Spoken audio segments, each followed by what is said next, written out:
नमस्कार माझी YouTube family, स्वागत आहे तुमचं सर्वांचं आपल्या यूट्यूब चॅनलमध्ये। तर बघा, आज आपण एम्ब्रॉयडरी कापड घेतलेला आहे आणि हा कापड मी 10 इंच रुंदी आणि 15 इंच लांबी अशाप्रमाणे मेजरमेंटने मी कट करून घेतलेला आहे मैत्रिणींनो। आणि याच्या खाली मी अस्तरसाठी ब्लाऊज पीसचा उपयोग केलेला आहे, कारण हा कापडच मुळातच जाडा आहे आणि एम्ब्रॉयडरी असल्यामुळे हा मुळातच कापड जाडा आहे आणि त्याला कॅनव्हाससुद्धा आहे खाली, कापडाच्या खाली, त्यामुळे तो कापड जाडा आहे। त्यामुळे मी फक्त अस्तरसाठी ब्लाऊज पीसचा उपयोग केलेला आहे, ब्लाऊज पीसच्या तुकड्याचा। तर अशा प्रकारे आपल्याला हे दोन्ही कापड आता टाचणीने अटॅच करून घ्यायचे आहेत आणि त्यानंतर टाचणीने अटॅच करून घेतल्यानंतर बघा, आता ते दोन्ही कापड आपले जॉईंट झालेले आहेत आणि त्यानंतर आपल्याला हे दोन्ही कापड चारही बाजूने शिलाई मारून अटॅच करून घ्यायचे आहेत। तर चला आपण आता शिलाई मारून अटॅच करून घेऊया बघा। तर तोपर्यंत तुम्ही जर आपल्या चॅनलवर नवीन असाल तर आपल्या चॅनलला लाईक करा, कमेंट करा, शेअर करा आणि असेच नवनवीन व्हिडिओ बघण्यासाठी आपल्या चॅनलला सबस्क्राईब करा। तर बघा, अशा प्रकारे आपण कापड व्यवस्थित आणि हाताने प्रेस करून आपल्याला शिलाई मारून घ्यायची आहे, जेणेकरून आपला कापड चोळामोळा होणार नाही। तर अशा प्रकारे आपल्याला हाताने प्रेस करून शिलाई मारून घ्यायची आहे। तर अशा प्रकारे मी आता दोन्ही कापड अटॅच करून घेतलेले आहे शिलाई मारून, आणि जे एक्स्ट्राचं फॅब्रिक आहे ते मी आता कट करून घेत आहे। तर बघा, आज आपण बघा या कापडाची आपण छोटीशी क्यूटशी अशी हँडबॅग बघणार आहोत। तर बघा, आता आपण 10 इंच कापड रुंदी आहे तिकडून आपल्याला फोल्ड करायचं आहे बघा कापड, आणि आपल्याला खाली काठापासून 1 इंच खाली आपल्याला मार्किंग करून घ्यायची आहे आणि तेथून आपल्याला बघा वरती असा कर्व शेप द्यायचा आहे, गोलाकार शेप द्यायचा आहे। तर अशा प्रकारे आपल्याला, आणि तो गोलाकार शेपमध्ये आपल्याला कैचीने कट करून घ्यायचा आहे तो कापड। तर अशा प्रकारे आपण आता कापड कट करून घेतलेला आहे। तर हाच आकार बघा आपल्याला दुसऱ्या साईडला सुद्धा ठेवायचा आहे, उलटा करून ठेवायचा आहे आणि आपल्याला चॉकने आपल्याला मार्किंग करून घ्यायची आहे त्या आकारामध्ये, आणि दोन्ही साईडला आपण मार्किंग केल्यानंतर तो कापड आपण कैचीने कट करून घ्यायचा आहे बघा दोन्ही साईडला।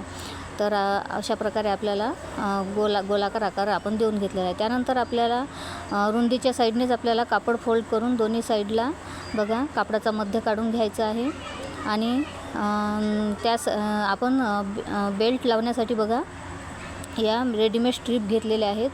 तर रेडीमेड स्ट्रीप आपल्या आहेत 11 इंच। तर 11 इंच लांबीच्या मी दोन्ही स्ट्रीप घेतले आहेत आणि 1 इंच त्याची रुंदी आहे। तर अशा आपण 2 स्ट्रीप घेऊन घेतलेल्या आहेत।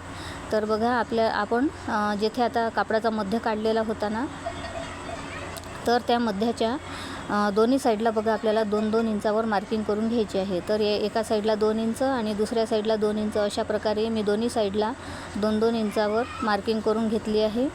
तर याच मार्किंगवर आपल्याला स्ट्रीप अटॅच करून घ्यायची आहे। अशा प्रकारे मार्किंगवर आपल्याला स्ट्रीप ठेवून ती शिलाईने अटॅच करून घ्यायची आहे आणि याच प्रकारे आपल्याला दोन्ही साईडला सुद्धा स्ट्रीप अटॅच करून घ्यायची आहे। तर बघा, मी आता स्ट्रीप अटॅच करून घेतलेली आहे दोन्ही साईडला, तर बघू शकता तुम्ही। आणि स्ट्रीप अटॅच करण्यासाठी बघा आपल्याला 2-3 शिलाई देऊन घ्यायच्या असतात, कारण आपल्या बेल्टवरच आपल्या बॅगची मजबूती अवलंबून असते बघा। तर आपण जेथून आपण कर्व शेप दिलेला होता ना, गोलाकार शेप, तर तेथून आपल्याला जिथून सुरुवात केली आणि जिथून आपण गोलाकार शेपचा शेवट केला बघा, तर ते अंतर आपल्याला चॉकने आपल्याला मार्किंग करून घ्यायचे आहे आणि ते अंतर मोजून घ्यायचं आहे। तर माझं बघा 10 इंच येत आहे। तर 10 इंच तेथे आपण चैन लावून घेणार आहोत। तर मी 10 इंच मार्किंग करून घेतलेली आहे चैनवर, आणि अर्धा इंच एक्स्ट्रा म्हणजे अशी मी 10.5 इंचावर मार्किंग करून घेतलेली आहे चैनवर, आणि तेवढी चैन मी कट करून घेत आहे बघा। तर अर्धा-पाऊण इंच आपण एक्स्ट्रा घेतलेली आहे बघा यामध्ये चैन। तर आपण चैनचे आता 2 पार्ट करणार आहोत एका चैनचे। तर आपल्याला एक पार्ट आपल्याला एका साईडला लावायचा आहे। तर बघा, आपण चैन उलटी ठेवून सरळ टीप मारून घ्यायची आहे आणि त्यानंतर चैन पलटवून आपल्याला फ्रेश टीपसुद्धा देऊन घ्यायची आहे। तर अशा प्रकारे आपण आता दोन्ही साईडला चैन लावून घेणार आहोत। तर बघा, माझ्या दोन्ही साईडला आता चैन लावून झालेली आहे आणि फ्रेश टीपसुद्धा देऊन घेतलेली आहे मी, दाबटीप। तर बघा, आता आपण चैन इन्सर्ट करणार आहोत। तर चैन मैत्रिणींनो इझिली इन्सर्ट होऊन जाते आपली। तर बघा, चैन इन्सर्ट झाल्यानंतर आता आपण आपली बॅग सरळ करून घेऊया। तर बघा, याप्रमाणे आपल्याला बॅग सरळ उलटी करून घ्यायची आहे बघा. पहिले आपली बॅग सरळ होती, आता आपल्याला उलटी करून घ्यायची आहे. तर उलटी केल्यानंतर बघा आपल्याला अर्धा इंच दोन्ही साईडला खुल्या साईडला आपल्याला शिलाई मारून घ्यायची आहे. तर शिलाई मारल्यानंतर मी तेथे पायपिंगसुद्धा करून घेतलेली आहे. आणि तेथे आपण बघा खालच्या साईडला शिलाईचं अर्धा इंच मार्जिन सोडून मी 1 इंच असा बॉक्स कट करून घेतलेला आहे. खालतून आणि आडव्यातून आणि उभ्यातून अशा प्रकारे 1 इंच आपण आडवा उभा बॉक्स कट करून घेतलेला आहे दोन्ही साईडला. आणि आपण ते दोन्ही बॉक्स आपल्याला कट करून घ्यायचे आहे. आणि तेथे आपल्याला शिलाई करून बघा आपले मार्जिनसुद्धा अटॅच करून घ्यायचं आहे. आणि पायपिंगसुद्धा करून घ्यायची आहे. अर्धा इंच शिलाई मार्जिन करून आपल्याला असे बॉक्स शिलाई मारून घ्यायचे आहेत. तर हा आपल्या बॅगेचा बेस तयार झालेला आहे मैत्रिणींनो. तर अशा प्रकारे आपली ही छोटीशी क्यूटशी बॅग तयार झालेली आहे. तर चला आता आपल्या बॅगला सरळ करून घेऊया.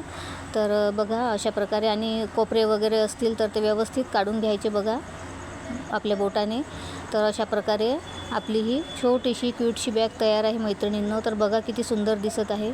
तर आपण कार्यक्रमात, छोट्या मोठ्या कार्यक्रमात किंवा समारंभातसुद्धा आपण ही नेऊ शकतो, कारण ही एम्ब्रॉयडरी बॅग आहे मैत्रिणींनो, खूप छान आहे. आणि यावर टिकली वर्कसुद्धा आहे. तर मैत्रिणींनो, कसा वाटला आजचा व्हिडिओ? जर तुम्हाला यूजफुल वाटला असेल तर प्लीज लाईक करा, कमेंट करा, शेअर करा. आणि असेच नवनवीन व्हिडिओ बघण्यासाठी आपल्या चॅनलला सबस्क्राईब करा. तर चला भेटूया पुढच्या व्हिडिओमध्ये. तोपर्यंत बाय बाय. जय महाराष्ट्र.